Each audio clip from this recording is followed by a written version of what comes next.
के धमाकों से दहल उठी यूक्रेन की दारुल हुकूमत कीव के बैरिस्टिस्का मेट्रो स्टेशन के पास कई इमारतें। ये मुसलसल धमाके किए जा रहे हैं। यहाँ पर धमाकों से दहशत में है लोग, बेहद खौफजदा हैं और अंडरग्राउंड मेट्रो स्टेशन में लोगों ने पनाह ले रखी है। ये बड़ी खबर, बड़ा अपडेट इस वक्त का आप देख रहे हैं अपने टीवी स्क्रीन पर। यूक्रेन की दारुल हुकूमत कीव में मुसलसल धमाकों से लोग दहल उठे हैं, बेहद खौफजदा हैं और कीव के मेट्रो स्टेशंस के पास कई धमाकों के बाद लोगों ने अंडरग्राउंड मेट्रो स्टेशंस में पनाह ले रखी है।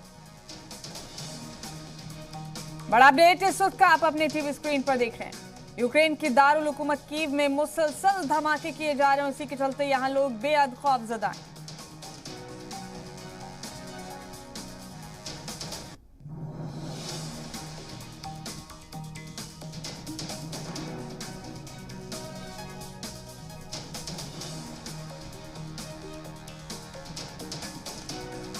तमाम बड़े अपडेट इस वक्त के आप अपनी टीवी स्क्रीन पर देख रहे हैं। रशिया और यूक्रेन के बीच जंग के दौरान लोग बेहद खौफजदा हैं यूक्रेन में।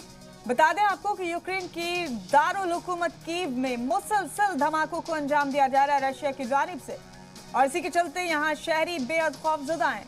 लोगों ने मेट्रो स्टेशन में पनाह ली हुई है। अंडरग्राउंड मेट्रो स्टेशन में फिलहाल यहाँ शहरी खुद को सबसे ज्यादा महफूज महसूस कर रहे हैं।